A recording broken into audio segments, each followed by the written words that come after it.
And there's our result. Those 2 hits, of course, were enough to completely eliminate the Pavlovsky Grenadiers. And there were 2 hits scored by both sides in that melee. But of course, as we've established, you can't have a melee victor if you... there was no need to resolve the melee tie because the one unit was completely eliminated. So the French won that melee, and they have moved forward and they have done a free facing change. Okay, they've got 2 hits on them. But it does mean that at the moment, Osterman Tolstoy's division has got... they're not going to receive any more, are they? No. But they have taken 4 hits. So they have a better than even chance that they will become morale collapse. Yes, collapsed, as it were. Right, okay, so over here then, we've got basically these chaps shooting at them. They, of course, they want to shoot at them, is what they want to do. So let's do that. Right, so we've got Goudin, his artillery here, stationary and close range. Oh, look at that. Nothing doing. Okay. And because we're hitting on 4, 5s and 6s and they couldn't even get that. Right, okay, so let's see. We've got 3 shots coming in here from these musketeers firing at the French there. Okay. And, ooh, there's a 6. Okay, so there's 1 hit on the French. All right. And then, as part of the same combat, because you include all the melee and all the shooters, we've got 5 dice coming in from them because the Russians there have dedicated guns. They're not stationary, but they have got dedicated guns of Kaminsky's chaps. And they've got nothing there. No 6s. All right. So, can the French make a dent? Here come the French back. They've taken 1 casualty so far in this combat. Can the French make a dent against the Musketeer Regiment?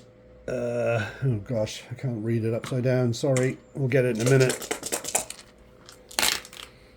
Nothing doing. Oh my gosh, they've lost. Right. Okay. Who is that? Does that say... Right, I think it says Ryazan. Ryazan, I think. Okay. So they did well. Well, actually, of course, the damage was done by these chaps here shooting. So, but they have lost, so that means that they are... Let's see, they're disordered. Let's get this sorted out. Hang on. All right, there's the results.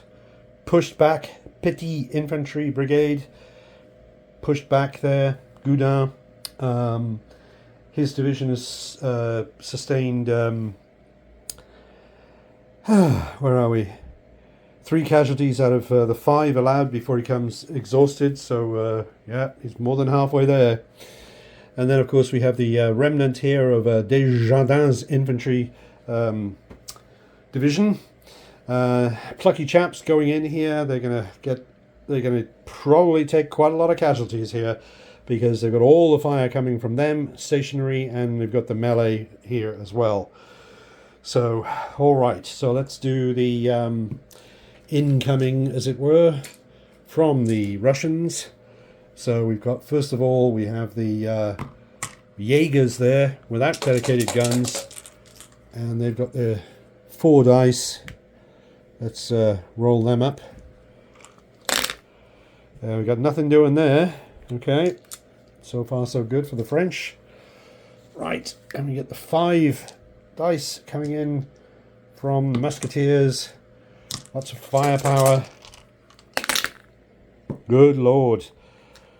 Fate has shined on the French. No hits. Now, can they score a hit against them and win the melee? Let's see. Right.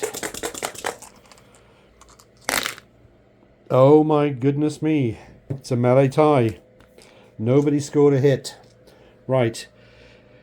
They are morale 5. They are morale 5. I'm going to check the table.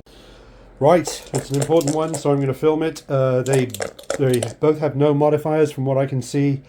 So now remember, this is a melee tie roll that I'm doing here. It's not a morale test. So yeah, may the best man win. And the French have won decisively, so they win the melee. Let's sort that out. Right, and that's where we ended up there. So no casualties. So although they were sent back here, they went straight through them, disordered them. They moved back to here, retreated.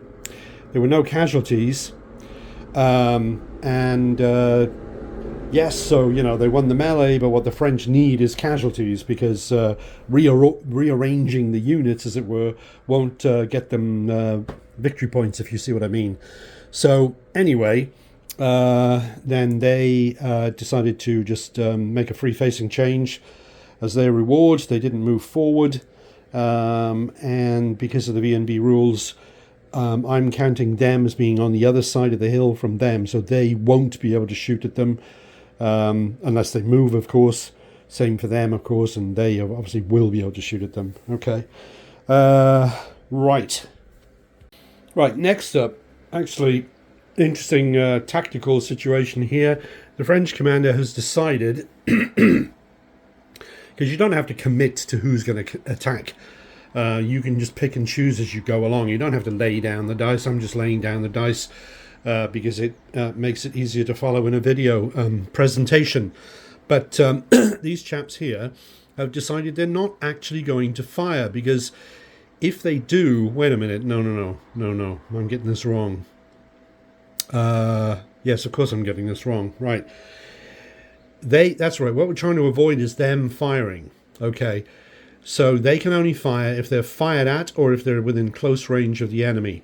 So if we don't fire at the artillery, which we don't want to do, they don't get to fire. So that was actually a mistake there. They don't get to fire. Okay, so instead they are going to fire, but not at the artillery. They are going to fire at them, because we've got to try to start causing more casualties here on Bagavout's division. All right, and I've left all my die rolling materials elsewhere, so let's just move around here. Okay. That's fine, we can still do it. Okay, so there's the artillery, and it's not close range, so they'll be firing at those chaps, hitting on a 6. Let's see what they can do. And nothing doing this time. Alright, so that's the French firing there. Now then, we have the all-important cavalry melee here. And I believe in the... if it's a melee tie, the fact that they are heavier cavalry will make a difference. Let me just check something. I was wrong about that. The heavier cavalry is a factor in the melee. The morale test. We've already done the morale test, so we're doing the melee. Okay, so we're hitting on 6s. Nobody's disordered. Yep, we're hitting on 6s. So it's actually, there we go, it's actually 50-50, which is sort of an interesting thing, really, isn't it? Yeah. Yes. All right, anyway, here you go, the French. An absolute shower. Right, nothing doing there. What happened to all that Eylau and... Me First and Cuirassier, morale 6, you know. Right, let's see what the Hussars can do. Well, it's a melee tie because nobody hit anything. Okay. Right, and I've looked at the melee tie factors, and there are no factors that affect this melee. So it's just may the best man win. Let's see, last time this went the French way. Let's see which way it goes this time. And the Russians win decisively. So no hits on the French, but they do lose the melee. So they will have to retreat disordered, and they will... I'm not sure if they're going to plow into anyone. Oh, that's right, they're going to move half their move, and if they contact somebody in the first half of them, so half their move, they're heavy. will be half of 20 is 10. So if they meet somebody in the first 500 yards, they will disorder them. Right. Right. Well, that's how I adjudicated that bloody disaster. Still have a bit of a problem in the rules to put my finger on. If you get to a point where the retreating unit, so they're disordered, so they retreated. They did within the first half come to the disordered artillery that was there, so they've pushed them back with them as stated in the rules. But the problem is that they would have ended up on top of this unit of cavalry, which was here, and I can't see anything in the rules that sort of tells you if you would have ended up on top of a unit, what are you supposed to do? So, as I said before, as we had with the Russian situation several turns ago down there, I can't see that you just pick these two up and sort of put them beyond the unit, because what if there were several units there that they had to go by? They could go an infinite distance to sort of the rear of the friends they were trying to move through. So as far as I could see, that's in a way the sort of just making it up as I go along rule, as it were, is that they push them back. They don't disorder them, no, but they shoved them back out of the way. They didn't disorder them because, let's see. No, so they didn't do anything extra to them because they weren't routing. If they had been, they would have routed them. And they had enough move distance to move past them, so they haven't pushed them down the line. Okay. And they didn't, that's right, they didn't encounter them with the first half of their move, which is why they didn't push them forward as well as they did with the artillery. So it's made a real mess of the situation there for the French, and it's very disappointing that their charge against the Hussars didn't work. And it didn't. Right. So, now, down here, of course, one thing that's happening down here is that the French, as we can see, if we just look at the dice, they're at an extraordinary disadvantage compared to the Russians. The Russians have got a massive amount of firepower, so the French are really going to get clobbered this time, and very well could end up in the Saint-Hilaire division becoming having a collapsed divisional morale. They're already exhausted, but the idea is that casualties have to be scored against von der Ostensaken's division here. That's the whole point of the exercise. So no matter how much blood there is on the French commander's hands, he has to do it. Okay. The point I was trying to make there was, I remember because if the Russians are firing, it's what they're calling counter-attacking in Volley and Bayonet, and which is meaning the enemy doing an attacking action when it's the other player's turn, it's the French player's turn. So the Russians would not be able to fire unless they were within close range of the enemy, they had the enemy within their close range, as they would, for example, or if they have fired upon. So if they had chosen not to fire on the all these musketeers and so forth up here, the Russians wouldn't be able to fire at them. But they've chosen to do so because they have to cause those casualties. Okay, right. Right, well, having said all that then, so we've got shooting here from these chaps. They've only got 2 dice. Let's see what they can do. And they've done desultory fire, nothing there. All right. And then the, who is that? The Chernigov Grenadiers there. They've managed to get a hit. Okay, there's a hit there. No saving throw. They're not disordered. Okay. Let's see. Yeah, I don't have to move units to resolve that over there, so I'm just going to leave that there for now, and we'll carry on going down the line. Right, they've got 2 shots at them. They're stationary, and they are at short range, so this is going to be bad. Well, could be bad, because they're hitting on 4, 5, 6, and they've got a hit there. Okay. And then we have the French firing back. Which is going to be, let's see, they would prefer, I would think, are they allowed to do that?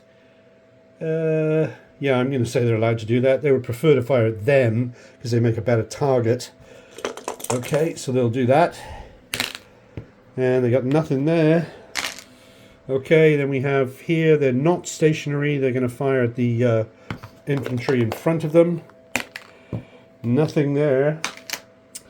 Right, here the Russians. The Russians are going to prefer to fire at the French infantry over there, and they've got fully 5 dice because they've got their dedicated guns with them. And they're stationary, murderous fire. And even so, desultory fire, no hits. Okay. Final French. Good Lord, they're going through all this and they haven't caused 1 casualty on Von der Ostensachen in this hour. Right, here we go with Léger Régiment. Number 10. Yeah, so they should be pretty good shots, you know, light infantry. Anyway. Perhaps not. Alright, and then we've got these chaps can fire at them, they can fire at them. I suppose we could theoretically roll all those together, couldn't we? I guess. Doesn't matter who causes the hits, does it? This is not a melee. No. No, I think I'm alright with that. Let's have a bit of fun. Let's roll 10 dice. Good Lord. Well, no, they don't really fit very well. Sorry about this. We'll roll 2 batches of 5 as usual. They will fire then at those chaps there. And they've missed.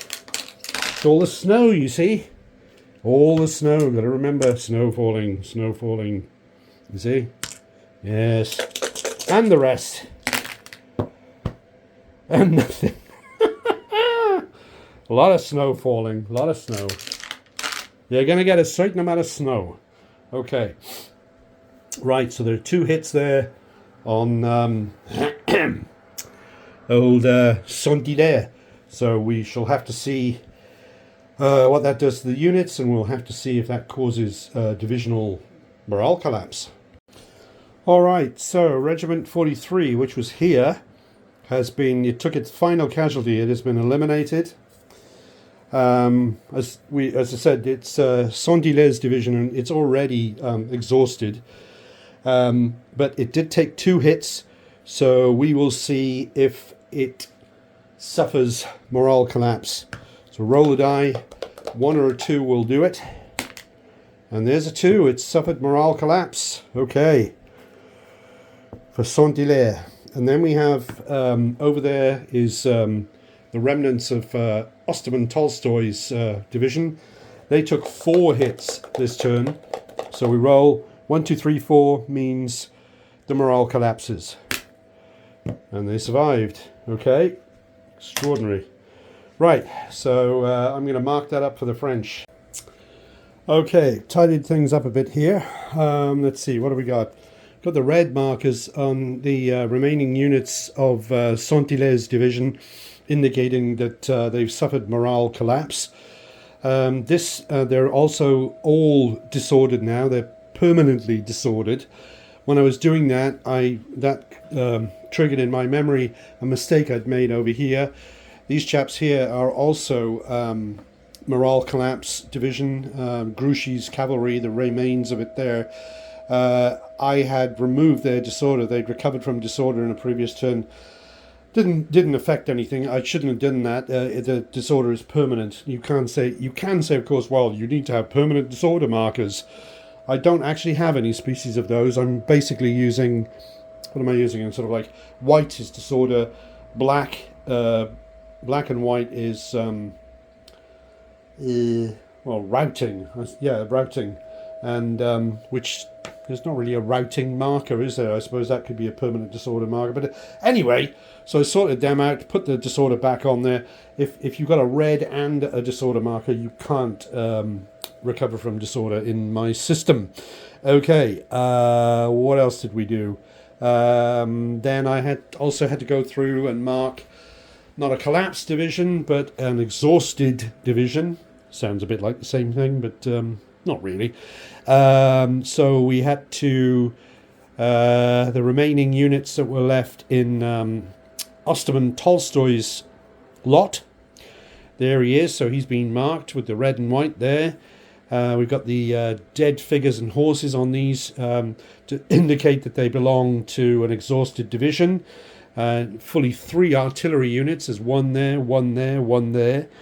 Also the skirmishing Cossacks here. So none of those can close with the enemy, that can move into contact with the enemy. So that means that the French could still be fired upon by them, for example. Or they could be fired upon by the enemy's guns. But they can't be charged by the enemy's cavalry, for example. So there is that. But in summary, for that French turn, didn't go so well. Well, I suppose went well down here. Managed to finally exhaust Osterman Tolstoy, for sure. Got rid of the Pavlovsky Grenadiers, who were a tough nut to crack, all that sort of thing. But punched a hole here, but didn't cause any casualties, unfortunately, against Kamensky. And then down here, no casualties caused against Bagavut, no additional casualties. So Kamensky, still in mint condition, can take 9 hits before becoming exhausted. Bagavut can take 7, still a long way away. And then down here, old von der Ostensacken, old Fabian, up there, couldn't cause any casualties. They only needed 1 to exhaust the division, and they couldn't do it, including a heavy cavalry charge against the Hussars there. Didn't work. And of course they took all kinds of casualties from the incoming fire. Well, they took some casualties. Let's not exaggerate. They took some casualties, the incoming fire coming in from the Russians. And of course in the next turn now, the Russian turn, the Russians are going to summon up a rather hot fusillade against the plucky French who are still up there in the front line. Probably won't be too much left of them in a hurry. Of course, the French have got all the cavalry which can go charging in, but the idea was that before that happened, they would become exhausted, so they would no longer be stationary. They can't go charging them unless it's like, I don't know, death or glory in the last turn or something like that. Be crazy for them to go charging them in their current situation. Stationary, dedicated guns, uphill, etc. Right. Let's see. Yes, and this business of the cavalry. Oh, I had to correct that. I had them facing the wrong way. They're supposed to be. They retired, so they're supposed to be facing the enemy. Okay. So that sort of messed things up here. A bit of a tangle. Yes. Okay. What else have we got? Of course, we've still got fresh heavy cavalry down here, but you need something to throw them against. You can't throw them against that lot because they're all gosh darn stationary. Yes. So that's what's going on in summary. So now we're on to the Russian turn 6. Okay, here we are. It's turn 6, and remember there are 9 turns in this game. So after this, we'll play turn 7, 8, and 9. So 3 more turns to go after this one. As usual, it's the end of movement. We're ready for morale tests, and we're ready for combat. It's the Russian turn. And as usual, there have been some interesting developments. Let's see here. Right, so as we know, Osterman Tolstoy down here has an exhausted division. So that means that the forces cannot close into melee with the enemy. So, for example, he's brought his cavalry forward here. They were finally in command. He had backed up down that way. So he was within range. They were finally in command. So the Dragoons here and the Hussars here have moved forward to form some sort of cohesive front here, such that the French infantry down here, for example, can't just go waltzing through and attacking the rear of people.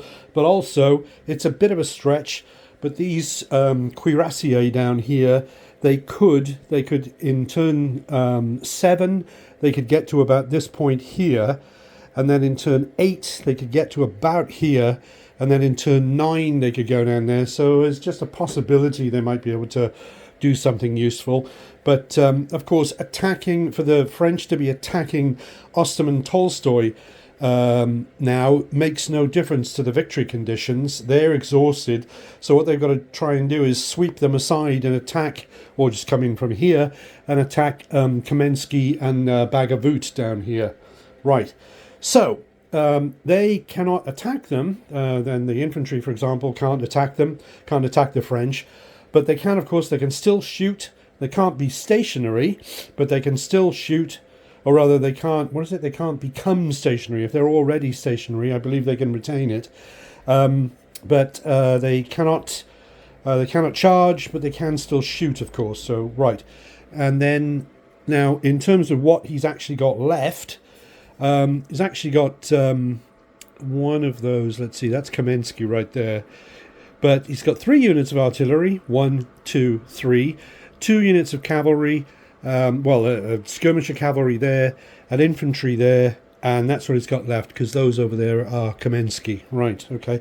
And Kamensky is there, and Kamensky is down to this point here, I believe.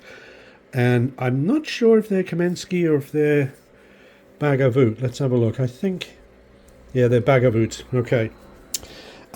So let's see. We had some chaps move into this space here to block up the gap. Yes, now we've got some interesting things happening on with the Volley and Bayonet counterattack rule, which is to say that, I know I've mentioned it several times before, but one of the key aspects of it is that unless the enemy has you in their close range, the only way they can fire on you is if you shoot at them. And so, for example, we have got what we got. We've got here, for example, that's right. They don't have the enemy.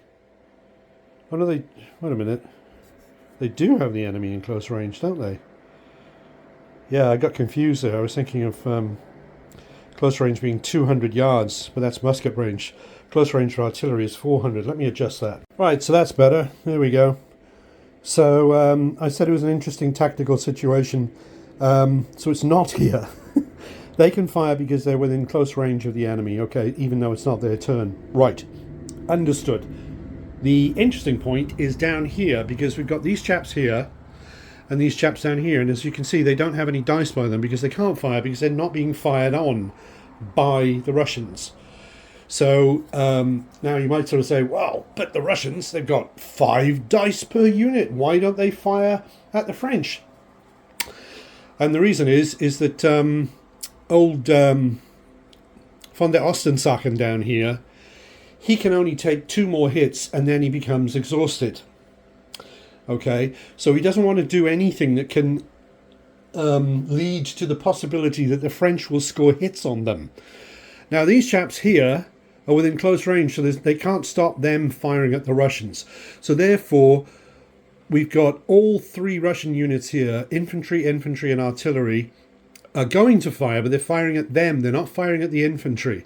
They're firing at them because it won't make any difference. But nobody is firing at the infantry because the infantry can fire back. And if they do, they might score casualties.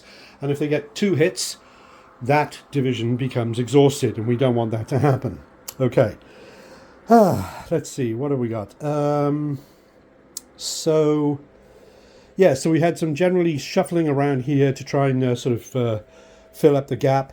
The infantry that was over here, they were out of command, so they're not allowed to move towards the enemy, so they actually moved away from the enemy. They're trying to put themselves into a useful sort of blocking position down there. Let's see, we have something useful happening here. It's only 3 dice, but at least all 3 of them can fire at those chaps there, okay? And then we've also got the full fusillade coming from here is going to be pointed at them because they could do some serious damage to this lot here if they could cause them to retreat. As you can imagine, they would disorder them, could get messy, okay? And let's see, so we got, various heavy fusillades coming in there. They're not firing at anyone because if they fired at the artillery there, that would invite the artillery to fire back at them, and they don't want that. Okay, pressing on.